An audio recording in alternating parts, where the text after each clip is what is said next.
Welcome to the deep dive. Today, we're going on a really unique journey, a personal exploration, you could say. We're looking into those intricate threads that, connect lives, choices, consequences across generations.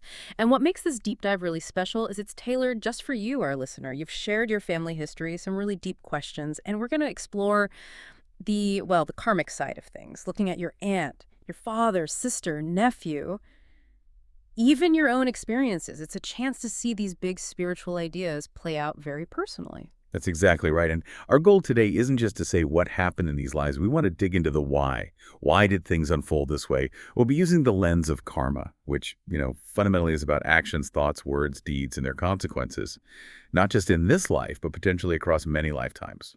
We're looking for those underlying patterns, the wisdom in your family's story, trying to understand how past actions echo through time, shaping things. Right, and it's often in those surprising connections, linking something happening now to maybe something way back when, that these patterns really become clear. But tell me, what's a common hurdle people face when they first hear about these really detailed karmic links? Is there a big misconception? Yeah, a common one is thinking karma is just punishment or Hmm. like a strict eye for an eye kind of payback. And while there can be direct effects, it's usually much more nuanced than that. Karma also considers the intention behind an action, and all the good deeds someone's done the merit, plus how different past lives interact. It's cause and effect, yes, but the effects can be subtle, unexpected, and importantly, they can often be, well, changed or softened by what we do right now. Okay, that's key. So there's always room for agency, for making a difference now. All right, let's dive into this first story then. It's incredibly moving. We'll start with your aunt, Pada. So you told us Pada came into your family when your mother was pregnant with you, and she basically became your main caregiver right from birth. The bond was huge. You even said she told you she loved you more than her own daughter, which is silly. Wow, and that's the paradox, isn't it? Estranged from her own daughter, yet even after arguments with your father, she'd always come back to you because she missed you. Then later, she suffered from paralysis. You and your mother cared for her bathing, feeding. She passed in 93, age 77, heart failure, pneumonia after breaking her hip. So, what's the karmic story behind this deep love, but also this solitary life? It's a fascinating combination, isn't it? That incredibly strong bond with you, side by side with her loneliness. Well, our sources point to a past life connection, her profound love for you. It comes from a life where she was your wet nurse. You, in that life, were the daughter of a wealthy merchant. This created a really powerful uh, cross-lifetime bond. So deep, just cut through everything else in this recent life. Now, the loneliness, even not having loved ones right there at the end, that connects to a different karmic stream. She had a pattern of making little merit, meaning not consistently doing acts of generosity, kindness, also neglecting relatives sometimes, not encouraging good deeds in others, and having a quick temper.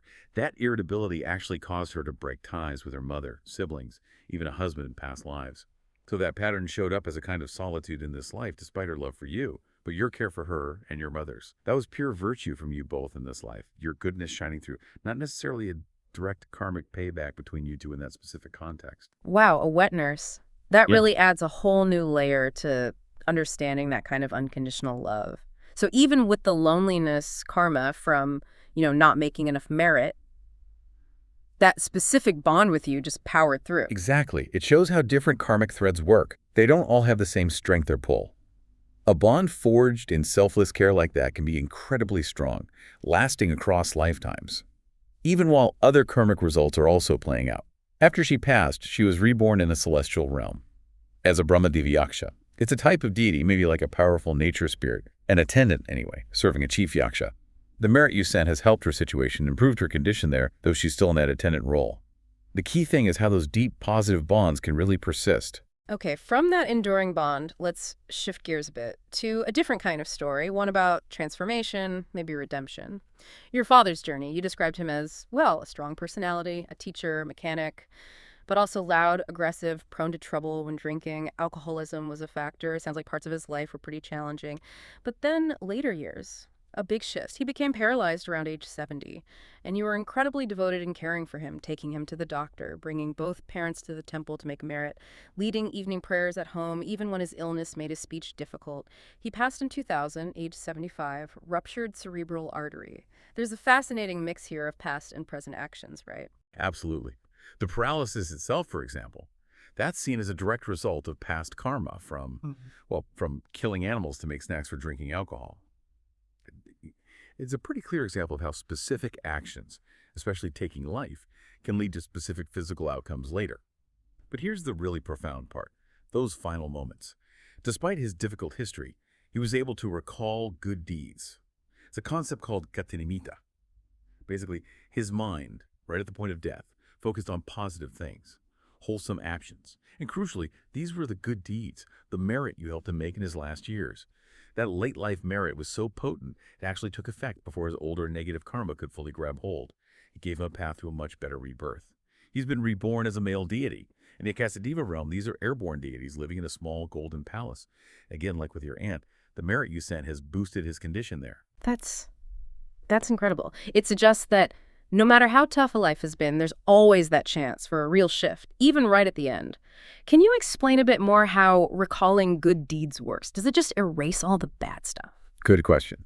No, it doesn't necessarily erase everything. Think of it more like gain, like weights on a scale at that final moment. If the mind, right as it's transitioning, can really lock on to wholesome actions, pure intentions, that mental state itself is a powerful force and can tip the scales toward a good rebirth, getting there before the older, heavier negative karma fully weighs things down. It's all about the quality of consciousness right then and your dedication in helping him cultivate that. That was huge. Instrumental. That's a really hopeful thought. And yeah, a real testament to doing good now and helping others do the same. Okay, building on these examples, let's turn to your second older sister.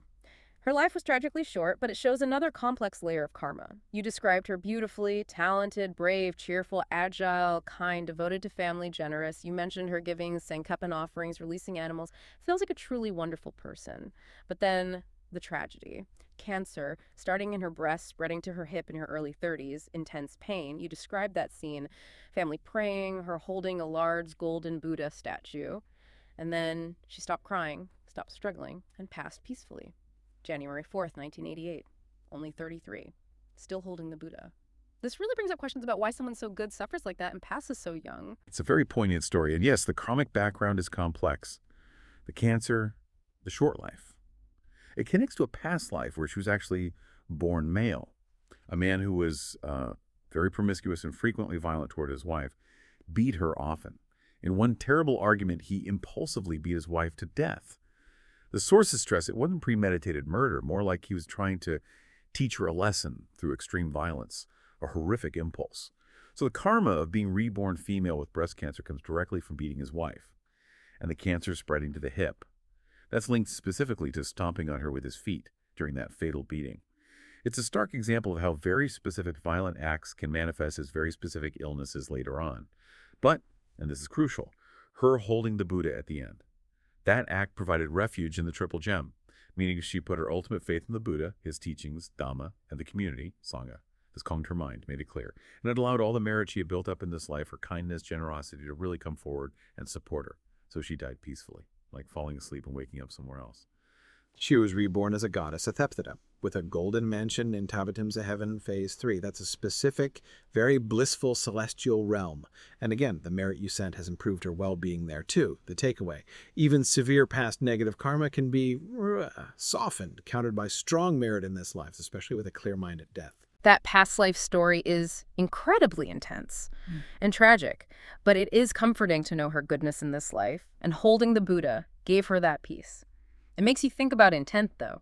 If the intent wasn't specifically to kill, but just to harm severely, how does that weigh karmically? You've hit on a really critical point there. Intention is paramount in karma. So while there wasn't maybe a cold, calculated intent to murder, the impulsive, violent intent to inflict severe harm, to teach a lesson with brutal force, that carries an incredibly heavy karmic weight. The severity of the action, even without that explicit murderous thought beforehand, still generates powerful negative results. And those results show up in very specific ways down the line. Okay, that clarifies it. Very clear. Right, next, let's talk about your nephew, your eldest sister's son. You describe him as smart, strong-willed, but also kind of disobedient, refusing requests, taking punishment instead of complying, not doing homework, changing schools a lot, but there's another side entirely. You said he was profoundly kind, unconditionally generous, especially to his grandparents, pushing their wheelchair, carrying them on his back, and great with his younger sisters. Plus, he had the sincere wish to ordain as a novice monk multiple times. Once for his grandfather's cremation, and he was planning it again for his mother, and then the accident. So sudden. October 1st, 2004, about 9 p.m., hit by a speeding car crossing Changwathana Road just as he'd nearly made it across. Your actions afterwards were amazing, setting up a Kathina merit fund straight away using his own wallet money. On day 4, talking to him, mentally encouraging acceptance, forgiveness for the driver, embracing his spiritual side. You even gave your necklace for a Buddhist statue casting in his name. Then your sister added more to the fund and gave gold for the statue 7 days after, October 8th. And you felt his presence then. And interestingly, only a close female friend dreamed of him saying goodbye.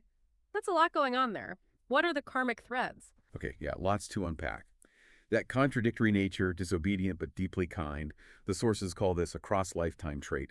They compare him to Nandavasala, that's the legendary bull, right? Responds powerfully to kind words, but digs his heels in against harsh commands. It suggests a core personality trait carried over, showing how deep-seated these dispositions can be. Now, the accident itself, this is a very intricate karmic repayment playing out. In one past life, he was a human soldier. He killed a large number of enemy soldiers. Later, after cycles through lower realms, he was reborn as a tiger. And as a tiger, he killed and ate a deer.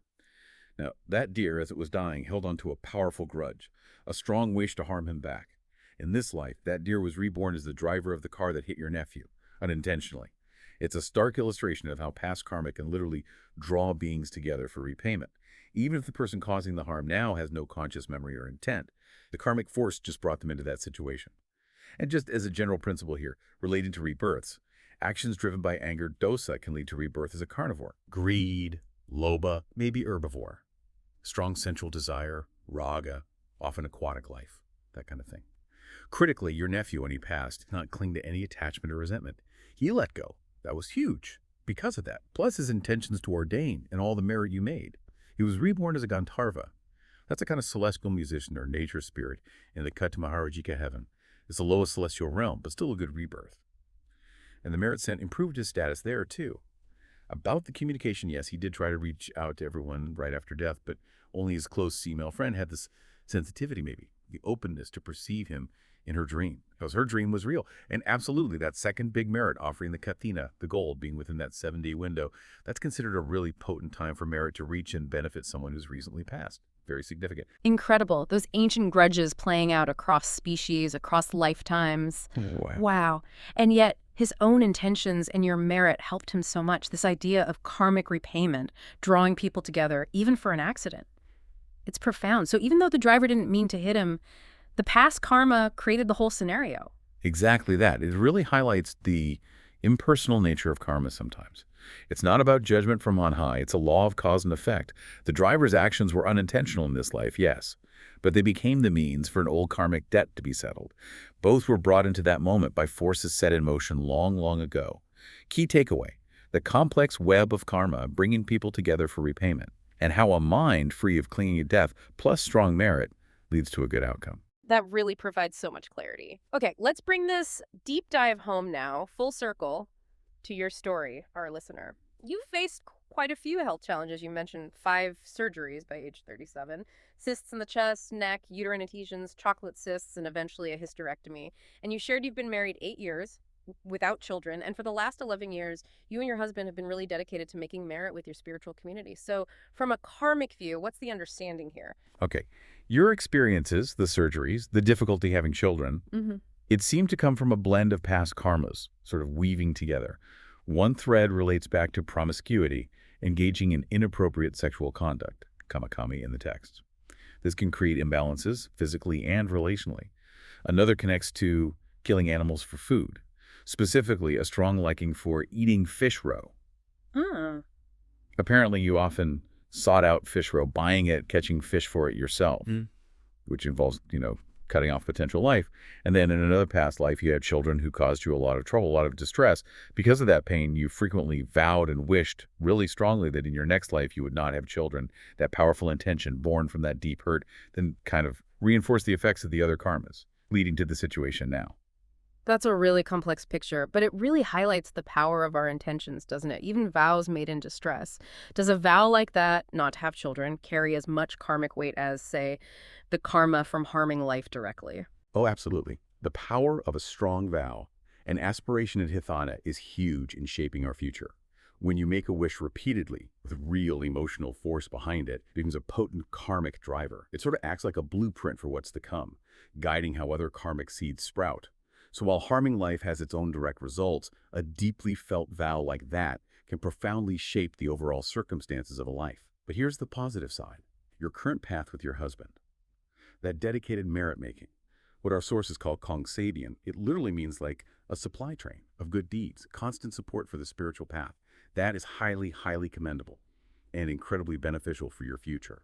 The advice is clear. Keep going. Make every kind of merit you can. And importantly, dedicate your aspirations, your wishes, towards following the Dusitburi Special Merit Circle. That's a specific spiritual community or path known for generating really powerful merit and progress. This consistent effort, it will shape a brighter future. It mitigates past karma and creates strong new causes for happiness and well-being.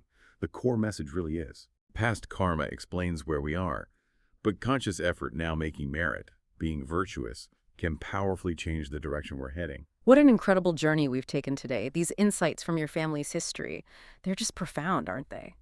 They really bring the principles of karma to life, how intentions, actions, good and bad, echo across lifetimes, shaping destiny, relationships, even our bodies. It's a powerful reminder of how connected we are to a past we might not even remember. Absolutely. And the core message, I think, is really hopeful. Yes, past karma sets the stage, but conscious, dedicated effort now making merit, cultivating kindness, virtue can genuinely soften negative outcomes and steer us towards better futures. We saw that potential with your father, your sister, your nephew, how the situations improved after death because of merit, both their own and the merit you sent with such love. It really speaks to the power we have in this present moment and the power of compassion. Thank you truly for sharing such a deeply personal and insightful story with us. Your willingness to look into these connections, that itself is a huge step on your own path of understanding. And maybe as you reflect on all this, consider, are there seemingly random connections or recurring patterns in your own life, your own relationships? Could they be whispers of these ancient karmic threads just waiting for you to understand them? Perhaps the seeds of your own future are being planted right now in every thought, word, and action. Until next time, keep diving deep.